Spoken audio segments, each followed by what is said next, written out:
तीन बेटियां। सरिता के घर में तीन बेटियां थीं। दो नौकरी करती तो एक पढ़ाई।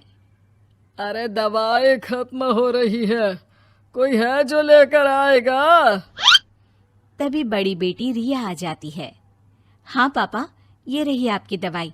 अभी खत्म होने में वैसे 2 दिन बाकी है। 2 दिन पहले ना बोले तो कौन सुनेगा? चिल्लाना तो पहले से पड़ता है ना कि सामान खत्म है।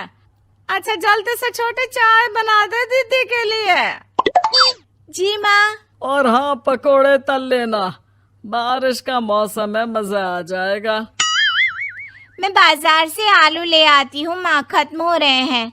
घर का सारा काम बिल्कुल परफेक्ट चल रहा था। दोनों बेटियां पढ़ाई के बाद नौकरी कर रही थी और छोटी पढ़ाई, पिता की पेंशन और अपना मकान। लेकिन पास की कमला चाची। और रियासिया की माँ, तुम लोगों को कितने सालों से देख रही हूँ, परेशान ही देखा। भगवान एक बेटा दे देता तो। अब किसी जन्म का कर्म खराब रहा होगा चाची, जो लड़का नहीं हुआ। वैसे काश एक लड़का हो जाता। पास छोटी बैठकर पढ़ रही थी। वो माँ की बात सुनकर किताब बंद कर देती है और खिड़की में खड़ी हो जाती है।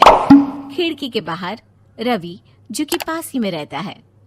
अरे छुटकी, क्या सारा दिन किताब में नजर गड़ाई रहती है? मैं नकल करना सिखा दूंगा, तू आराम से पास हो जाएगी। आजा, चलना, सब बाहर खेल रहे हैं। तू तो लड़का है, फिर पढ़ता क्यों नहीं? तेरे सर पर तो माँ पिता की जिम्मेदारी भी है ना। कैसी बात कर रही है यार? जिम्मेदारी मेरी नहीं, पिता की है। पिता की क्या जिम्मेदारी, बता। देख, माता पिता लड़की की शादी के लिए पैसा जमा करते हैं, उसकी शादी कराते हैं, उसे पढ़ाते भी है ना? हाँ, वो तो सभी माता पिता करते हैं। क्या लड़की की शादी नहीं करते? उसकी भी तो करते हैं ना। हाँ करते हैं, लेकिन क्यों, कैसे? सुन, वो लड़के को पढ़ाते हैं इसलिए कि वो बुढ़ापे का सहारा बनेगा। शादी करते हैं कि उसकी बीवी आकर घर संभालेगी। लेकिन बेटियों के लिए कोई स्वार्थ होता है? नहीं ना। तभी तो पैदा होते ही मुंह बन जाता है। अब तू सोच, तू किसी के घर जाए और वो तुझे देखकर मुंह बना ले तो कैसा लगेगा? वो तो पागल होते हैं। बेटियां जीवन भर माँ बाप के लिए सोच ले, लेकिन फिर भी वो उसे अपना नहीं मानते। बेटे दिन रात निखट्टू बने रहे, लेकिन उम्मीद उन लोगों से फिर भी बहुत होती है ना? चल छोड़ना, तू ये बता कि किस जिम्मेदारी की बात कर रहा था तू पिता की? अरे यही कि अगर बेटे को बुढ़ापे का सहारा और रिटर्न के रूप में देख रहे हैं तो इन्वेस्ट भी तो अच्छा करना चाहिए ना। छुटकी समझ जाती है कि समाज की सोच क्या है और चाहे जो हो जाए उसे किताब बंद नहीं करनी। तभी वहाँ बड़ी बेटी आ जाती है। माँ, अरे ओ माँ, ये ले मिठाई खा ले। क्या हो गया? लड़का पसंद आ गया क्या कोई? भाई ऐसा हो तो मिठाई ना ही खिला, चली जाएगी तो घर कैसे चलेगा? अरे लड़की को क्या जीवन भर बिठाने का इरादा है? तू बता बेटी, किस चीज की मिठाई खिला रही है? क्या हो गया? अरे पापा, आपको पता है ना, जिस डॉक्टर के अंडर में मैं काम कर रही थी, उन लोगों ने मेरे काम को देखते हुए मेरी स्कॉलरशिप पास करवा दी है। अब अस्पताल में ही क्लास चला करेगी, आगे की पढ़ाई भी और पैसे की कमाई भी। ये तो अच्छी बात है। तू पढ़ जाएगी तो छोटे को भी अपनी राह लगा लेना। बाकी मछली तो वैसे ही ऑलराउंडर है। तीनों बेटियों के बाद भी उन लोगों के घर किसी चीज की कमी नहीं थी। पापा, ये लीजिए कार की चाबी, मैंने आपके लिए कार ली है। अब आप कहीं भी जाएं तो अपनी कार से जाइएगा। अरे क्या जरूरत थी? जितना खर्च करोगी दहेज मांगने वालों के मुंह भी उतने ही खुल जाएंगे।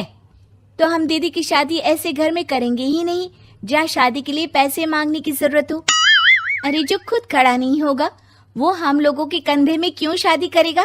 क्यों पापा? अरे शादी में तो दहेज मैंने भी लिया था, तो क्या मैं तेरी माँ के कंधे पर हूँ?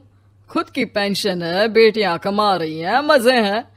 बस एक मलाल है कि बेटा नहीं हुआ। पापा, जब आपने बोला कि मजे हैं, मैं तभी समझ गई थी कि अगली लाइन में आप यही बोलेंगे कि मलाल है।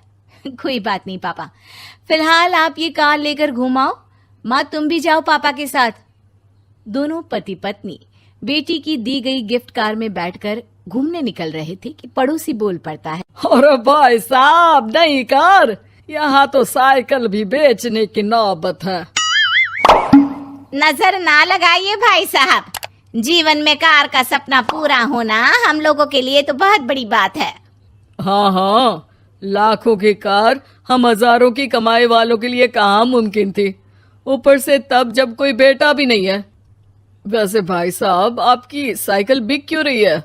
भगवान की दुआ से तो आपके 4 लड़के हैं। हाँ हाँ, आपको तो हेलीकॉप्टर से घूमना चाहिए। और खाक हेलीकॉप्टर भाई साहब, अब क्या छुपाना, 2 लड़के तो कुछ कमाते ही नहीं, सारा दिन टीवी मोबाइल में लगे रहते हैं।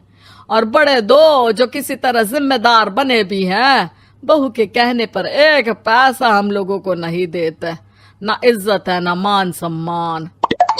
हाँ भाई साहब, भाभी बता रही थी, बहू के होते हुए भी नौकरानी की तरह सारा दिन लगी रहती है घर के कामों में। आप किस्मत वाले हैं भाई साहब, जो बेटियां घर के साथ साथ बाहर का काम भी पूरी जिम्मेदारी से संभाल रही हैं। हाँ वो तो है, लेकिन कब तक, एक ना एक दिन तो ससुराल निकल जाएंगी, फिर तो वही हम दोनों और वही पेंशन। आप लोग भी कौन सा संजीवनी बूटी खा कर आए हैं। चलिए चलिए जाइए, नई कार का मजा लीजिए।